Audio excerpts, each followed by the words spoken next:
Ay, solid. Super solid po siya. So yan sir, paano ako papasahod credit?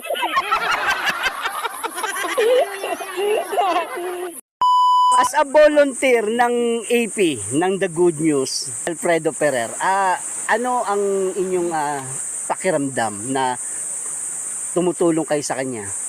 Masarap po. Ibang sarap. Parang kiniliti ka naman sa sarap na yun.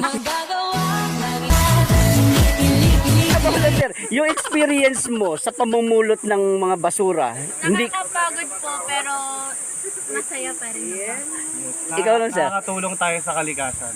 Siyempre, yun ang number one sa Kasi atin. na lang natin malinis yung kalikasan kasi masarap din yung malinis. Malinis yung paligid natin. Ano naman masasabi nyo, sir, kay AP? Ay, solid. Super solid po siya. Kaya